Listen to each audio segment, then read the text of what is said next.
آج کل سیاسی لیڈروں کی لڑکیاں کہاں نعرہ لگائیں گے اللہ اکبر، وہ تو وقت کے دھارے میں بہتے ہیں، وہ تو ہندو لوگوں کا ووٹ لینے کے لیے مندر میں ٹیکا بھی لگوا لیں گے، وہ تو مورتی کے سامنے بھی کھڑے ہو جائیں گے کیونکہ ہمیں ان کا ووٹ چاہیے۔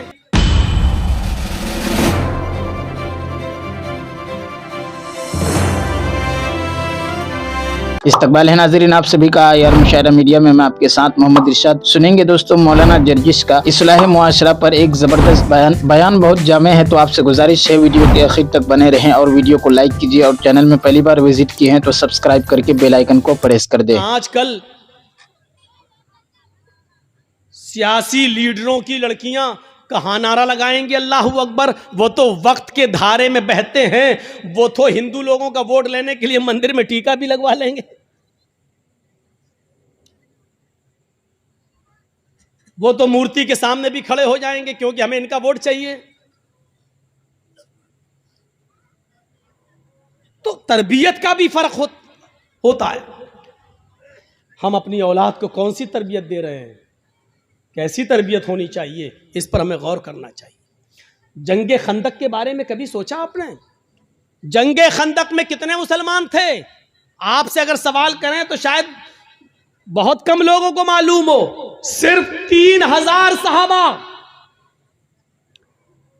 3000، اور ان 3000 صحابہ کا مقابلہ کتنے کافروں سے تھا، کتنے یہودیوں سے تھا؟ 10,000 کا لشکر۔ کوئی تقابل ہے؟ کوئی مقابلہ ہے؟ ایک طرف 3000، ایک طرف 10,000، وہ ہتھیاروں سے لیس، یہ بیچارے فل ہتھیار نہیں۔ ان 3000 صحابہ کو جنگ خندق پر کافروں سے لڑنے کے لیے اپنی رضامندی کا اظہار جو انہوں نے کیا، یہ 3000 صحابہ کے دل میں جو 10,000 کا خوف نہیں تھا، وہ خوف نکالنے والی طاقت کیا تھی؟ اگر آپ سے سوال کریں تو میری اتنی تقریر کے بعد جو 1 گھنٹے سے زیادہ بولتے ہوئے مجھے ہو گیا، آپ اس نتیجے پر پہنچ گئے ہوں گے کہ 3000 صحابہ جو 10,000 کے مقابلے میں کھڑے ہوئے ہیں اور لڑ رہے ہیں، یہ صرف ایمان کی طاقت تھی، وہ 10,000 سے نہیں ڈر رہے ہیں، وہ صرف ایمان کی طاقت ہے۔ ان کے دلوں میں اگر ڈر ہے تو صرف ایک اللہ کا ڈر ہے، وہ کسی کا خوف ان کے دلوں میں موجود نہیں ہے، اور جیتے، ان کو فتح ہوئی، ان کو کامیابی ملی۔ ہم یہ ساری چیزیں بھول جاتے ہیں، ہمیں اس بات کا احساس نہیں ہوتا ہے۔ بھیا جلدی نکل جاؤ، بتاؤ یہ کہاں جا رہا ہوگا، اس کی تو شادی بھی نہیں ہوئی ہے، کہاں بھاگ رہا ہے؟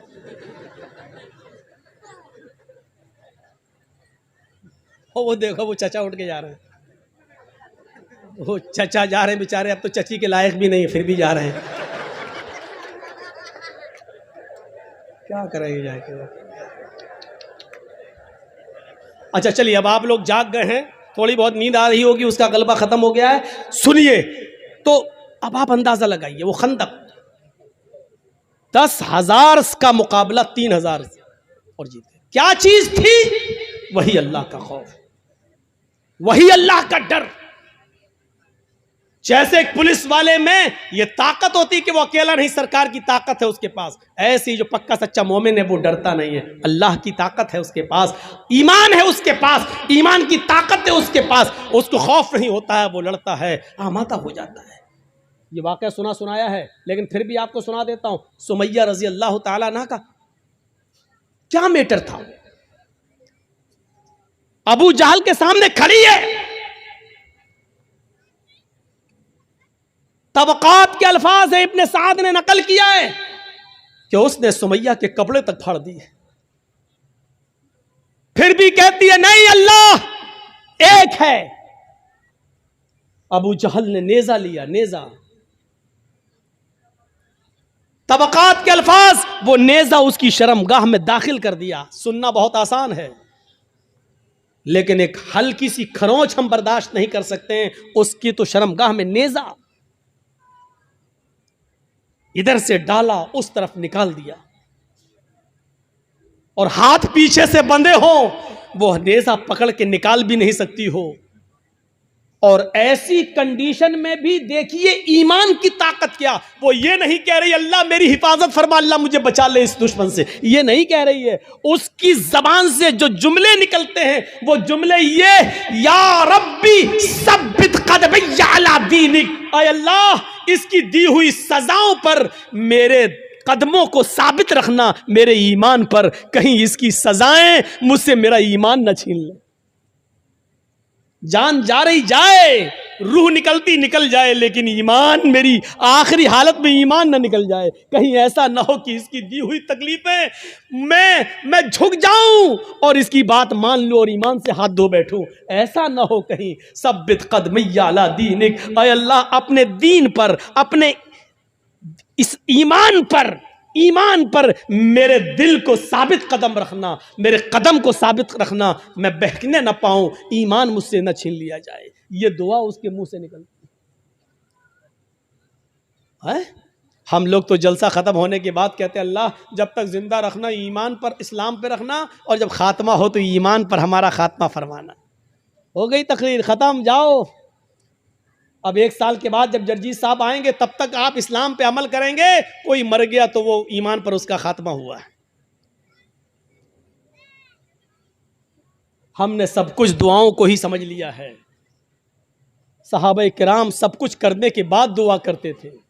اللہ کے رسول پہلے اللہ پر بھروسہ کیے، 313 لوگوں کو نکال کے لائے، 313 صحابہ نے اپنی زندگی اپنی ہتھیلی پر رکھ لی، سر پہ کفن باندھ لیا کہ اب گھر لوٹ کے نہیں جانا ہے۔ 1000 کا لشکر سامنے، اب اللہ کے نبی دعا کر رہے ہیں کہ اللہ اگر یہ 313 مٹ گئے تو کبھی زندگی میں تیرا نام لینے والا کوئی نہیں ہوگا۔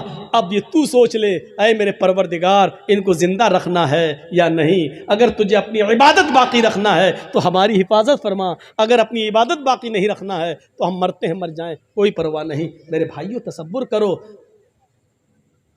ہم نے کیا کیا اپنے آپ کو، بس حرام کھاتے جا رہے ہیں کہ اللہ ہمیں حرام کھانے سے بچا لے، ساری برائیاں، ہم شراب پیتے جا رہے ہیں پھر کہ اللہ ہمیں شراب کی لت لگ گئی، اللہ ہمیں شراب سے بچا لے۔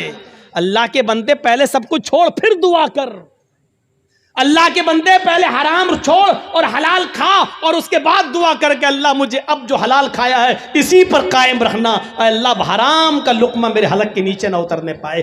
اب دعا کرو، حرام کھاتے جاؤ اور دعا کرو اللہ حرام سے بچا لے، شراب پیتے رہو اور دعا کرو اللہ شراب سے بچا لے، بے پردگی کے ساتھ ہماری ماں بہن بیٹیاں نکلتی رہو اور دعا کرے اللہ ہمیں پردہ کرنے کی توفیق عطا فرما۔ زندگی میں نہیں ملے گی ایسی توفیق۔ ان اللہ لا یغیر ما بقوم حتی یغیروا ما بانفسہم، اللہ کسی قوم کی حالت اس وقت تک نہیں بدلتا جب تک کہ کوئی قوم اپنی حالت کو خود بدلنے کی فکر نہیں کرتی ہے۔ پہلے ہمیں چینج ہونا پڑے گا، پہلے ہمیں بدلنا پڑے گا۔ پہلے زمانے کی عورتیں اگر اپنے بچوں کو بد دعا بھی دیتی تھی تو اس میں بھی دعا نکلتی تھی۔ بچہ شرارت کر رہا ہے، کبھی یہ کبھی وہ اٹھایا پھینک دیا، کبھی ماں پریشان، ماں پریشان، اور ماں نے غصے میں اپنے انداز میں بد دعا دی، لیکن آپ اس کو بد دعا نہیں کہہ سکتے ہو۔ جب دیکھا کہ بچہ بہت شرارت کر رہا ہے تو بد دعا دیتے ہوئے کہا اللہ تجھے کعبے کا امام بنا دے۔ غصے میں بد دعا بھی دی تو اس میں بھی دعا چھلک رہی تھی، یعنی اس زمانے کی عورتوں کو غصے میں بھی ایسی بد دعائیں نہیں معلوم تھی کہ جو بچوں کی زندگی تباہ کر دے۔ ہماری ماؤں کی زبان سے کیا نکلتا؟ کتے مر جاؤ، پریشان کر کے رکھ دیا۔ اب کتا کہتی جا رہی ہے، اب یہ نہیں سوچ رہی کہ کتے کی اماں کون ہوئی، لیکن کہہ رہی کتے مر جاؤ، اور پتہ نہیں کیا کیا وہ کہہ دیتی ہے۔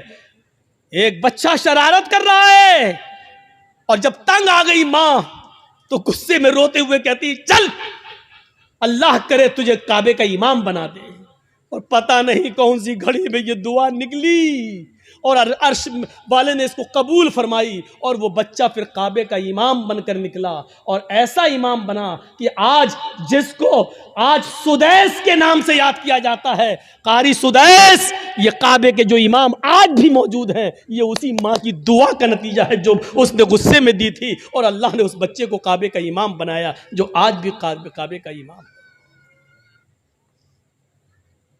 ضرور اس ماں نے اپنی حلق کے نیچے کبھی حرام لقمہ نہیں اتارا ہوگا، اگر حرام لقمہ کھایا ہوتا تو یہ دعا قبول نہ ہوتی۔ ضرور اس ماں کی رگوں میں حلال خون دوڑ رہا تھا، اور حلال خون دوڑنے کی دعا کا نتیجہ تھا کہ وہ بچہ کعبے کا امام بنا۔ اگر آپ چاہتی ہو کہ ہمارے بچے ابن تیمیہ بنے، ہمارے بچے ثناء اللہ مرسلی بنے، ہمارے بچے ابن قیم بنے، ابن الجوزی بنے، ہمارے بچے احمد ابن حنبل بنے، ہمارے بچے امام مالک کی طرح بنے، تو آئے میری ماں بہنوں، تمہیں اپنی رگوں میں حلال خون دوڑانا پڑے گا، حلال روزی کھانا پڑے گی، رزق حلال کا اہتمام کرنا ہوگا۔ آدھی روٹی صحیح لیکن حلال، بھوکا سو جانا گوارا ہے لیکن حرام لقمہ کھانا گوارا نہ ہو، تب تمہارے کوکھ سے پیدا ہونے والے بچے ابن تیمیہ بنیں گے، ابن قیم بنیں گے، ثناء اللہ بنیں گے، امام مالک بنیں گے، احمد ابن حنبل بنیں گے، تب بنیں گے۔ سب کچھ کھاتی رہو اور کہو کہ اللہ ہمارے بچے کو کعبے کا امام بنا دے، نہیں ہو سکتا ہے۔ یہ تلخ جملے تمہیں سننا پڑیں گے۔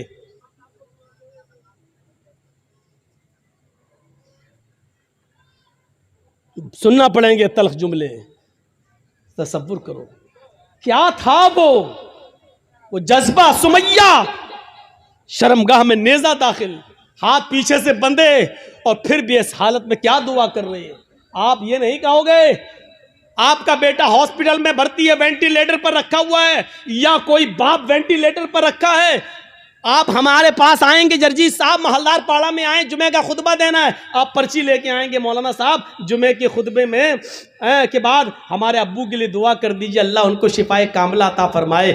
ایسے موقع پر بھی آپ کو اس دعا کی فکر ہوگی کہ ہمارے ابو کے لیے دعا کر دو کہ اللہ ان کو شفا دے، لیکن اس موقع پر دعا یہ نہیں ہوگی کہ اللہ رب العالمین سے یہ دعا کیجئے کہ میرے باپ کا خاتمہ ایمان پر ہو، وہ اس دنیا سے جائے تو گناہوں سے پاک و صاف جائے، اللہ میرے باپ کو گناہوں سے توبہ کرنے کی توفیق عطا فرما۔ یہ دعا آپ نہیں کروائیں گے مسجد کے امام سے اور جرجیت صاحب سے، آپ دعا یہ کروائیں گے کہ کہو اللہ تعالیٰ ان کو شفائے کاملہ اور عاجلہ عطا فرمائے۔ میں یہ نہیں کہہ رہا ہوں کہ یہ دعا کرنا غلط ہے، جائز ہے، لیکن سنو، حضرت سمیہ نے اس موقع پر یہ نہیں کہا اللہ میری حفاظت فرما، اللہ اس نے نیزہ مارا ہے تو مجھے شفا دے، اللہ میری شرمگاہ میں جو زخم ہو گیا ہے اس کو ٹھیک کر دے۔ اس نے یہ دعا نہیں کی، اس نے دعا یہ کی یا ربی ثبت قدمی علی دینک، اے اللہ اپنے دین پر، اللہ ایمان پر میرے قدم کو ثابت رکھ دے، اے اللہ ایسا نہ ہو کہ اس کی تکلیفیں مجھ سے میرا ایمان چھین لے۔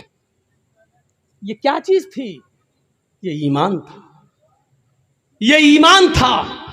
یہ کون سا جذبہ تھا؟ آئیے ذرا مجھے اس جذبے کی طرف لے کر چلیے اور بتائیے یہ کون سا جذبہ تھا کہ حضرت ابراہیم علیہ السلام کو حکم ہوتا ہے کہ اپنی بیوی ہاجرہ کو اور چھوٹے بچے اسماعیل کو بیابان جنگل میں چھوڑ کر چلے آؤ۔ ابراہیم علیہ السلام اپنی بیوی۔ آئیے دوستو ایک کتاب سے سنتے ہیں اولیاء اللہ کون لوگ ہیں۔ اولیاء اللہ وہی لوگ ہیں جو ایمان لائے اور پرہیزگار رہے، جیسا کہ خدا نے کتاب میں صاف فرما دیا ہے۔ ان کی دو قسمیں ہیں، ولی اللہ عدو اللہ کی ضد ہے۔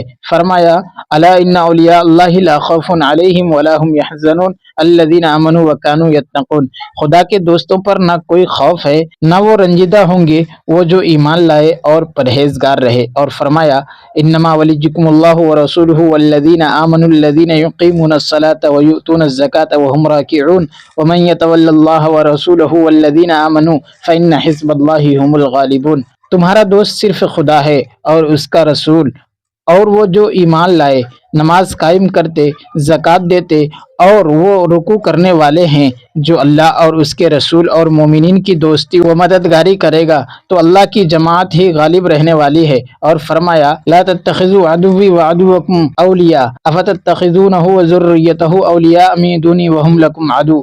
میرے اور اپنے دشمن کو دوست نہ بناؤ، کیا تم اسے شیطان اور اس نسل کو مجھے چھوڑ کر دوست ٹھہراتے ہو، حالانکہ وہ تمہارے دشمن ہیں؟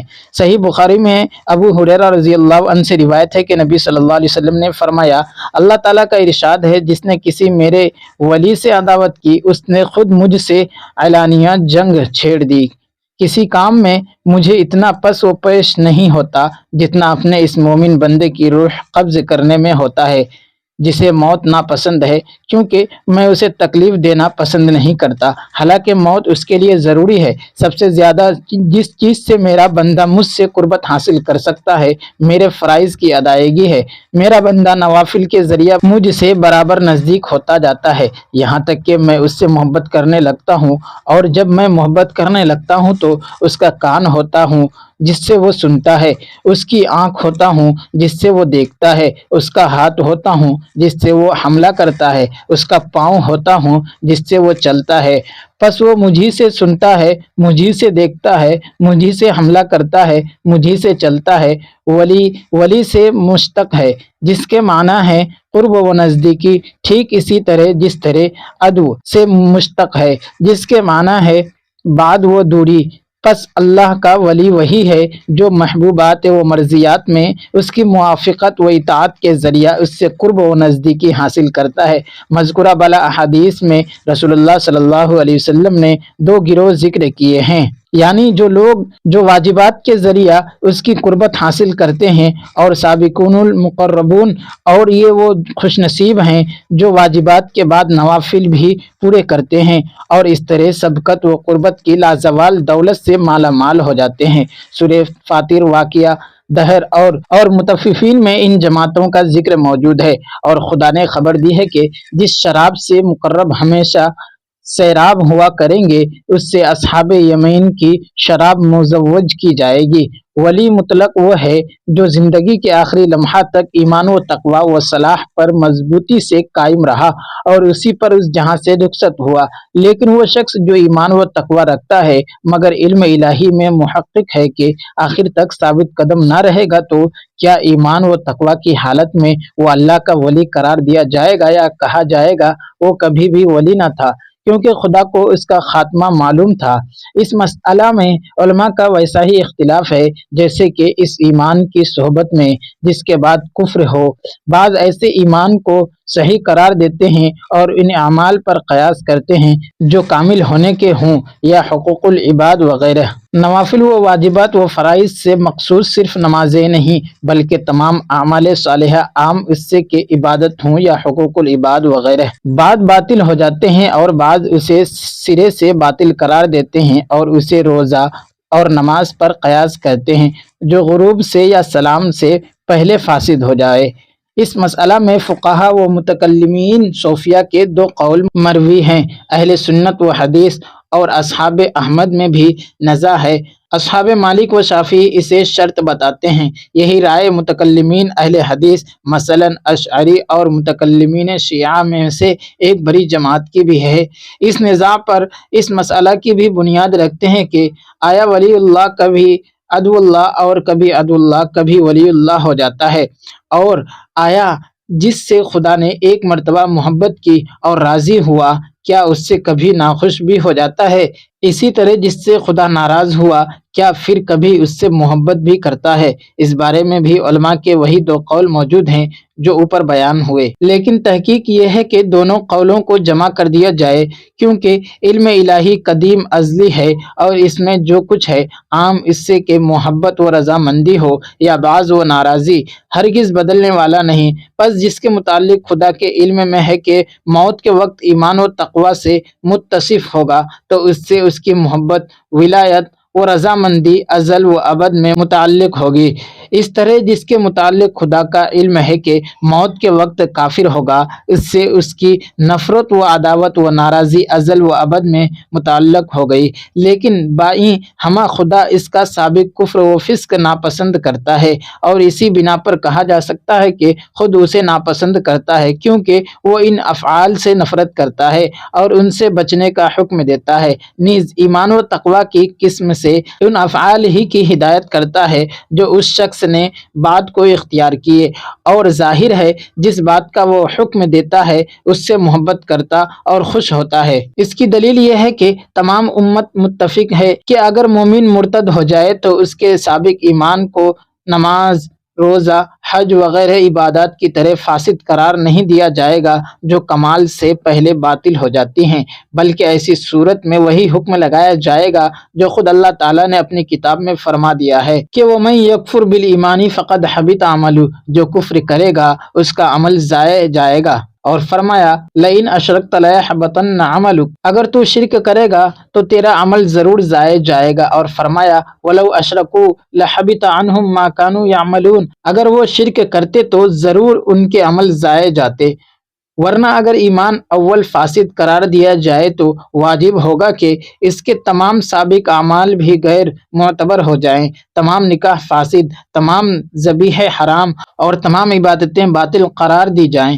حتیٰ کہ اس نے کسی کی طرف سے حج کیا ہے تو حج باطل، اگر نماز میں امام رہا ہے تو مقتدیوں کی تمام نمازیں باطل، ان کا اعادہ ضروری، اور اگر شہادت دی یا فیصلہ کیا ہے تو یہ شہادت اور فیصلہ دونوں فاسد۔ اسی طرح کہنا پڑے گا کہ وہ کافر جس کا ایمان لانا اللہ کے علم میں محقق ہے اور اس وجہ سے حالت کفر میں بھی اس کا محبوب وہ ولی ہے، جب ایمان لے آئے تو اس کے زمانہ کفر کے تمام اعمال عدم محض قرار دے دیے جائیں، حالانکہ یہ دونوں باتیں کتاب و سنت اور اجماع امت کے قطعی خلاف ہیں۔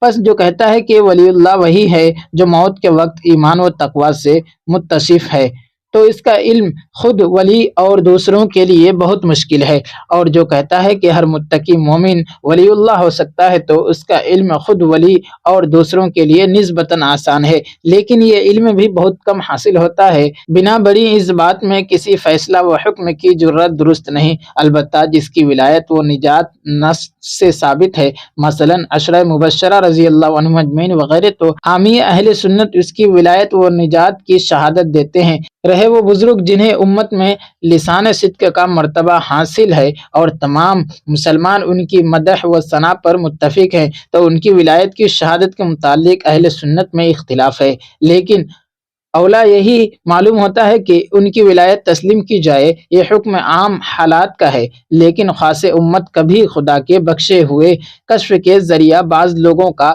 انجام معلوم کر سکتے ہیں کہ فلاں ولی ہے یا نہیں، مگر کشف کا معاملہ ایسا نہیں ہے جس کی عام تصدیق واجب ہو، کیونکہ بسا اوقات اس میں غلطی بھی ہو جاتی ہے۔ صاحب کشف سمجھتا ہے کہ کشف ہو گیا، حالانکہ حقیقت میں وہ محض ایک ظن ہوتا ہے اور حق سے کوسوں دور، اور یہ کچھ بھی عجیب نہیں۔ اصحاب مکاشفات و مخاطبات میں بھی کبھی اس طرح وہم اور غلطی کا شکار ہو جاتے ہیں جس طرح اہل علم و استدلال کو اجتہاد میں ٹھوکر لگتی ہے۔ اس لیے سب لوگوں پر عام اس سے کہ اصحاب کشف ہوں یا اصحاب نظر، واجب ہے کہ کتاب اللہ اور سنت رسول اللہ کو مضبوطی سے پکڑیں، اپنے مواجید و مشاہدات و آراء و معقولات کو کتاب و سنت کی کسوٹی پر پرکھیں اور اس سے بے نیاز ہو کر صرف اپنی ذات پر بھروسہ نہ کر لیں۔ چنانچہ امت محمدیہ صلی اللہ علیہ وسلم کے سید المحدثین المخاطبین المحلومین حضرت عمر رضی اللہ عنہ بن خطاب کو خود بارہا ایسے حالات و واقعات پیش آ جاتے تھے جنہیں آپ صلی اللہ علیہ وسلم اور آپ کے صدیق و متبع و تابع جو محدث سے افضل درجہ ہے کے سامنے رکھنے پر مجبور ہو جاتے تھے۔ ظاہر ہے اگر حضرت عمر رضی اللہ عنہ جیسے جلیل القدر ولی کتاب و سنت کے اتباع سے مستغنا نہ ہو سکتے تو پھر اور کون ہو سکتا ہے؟ بنا بڑی تمام نوع انسانی پر رسول کی اتباع و اطاعت تمام ظاہری و باطنی امور میں واجب کر دی گئی، اور اگر ایسا ہوتا کہ کسی کے پاس خدا کی طرف ایسی خبریں آیا کرتی جنہیں کتاب و سنت پر پرکھنے کی ضرورت نہ ہوتی تو وہ بلا شبہ اپنے دین و طریقہ میں رسول اللہ صلی اللہ علیہ وسلم سے مستغنا ہوتا، لیکن صورت واقعہ اس کے بالکل خلاف ہے۔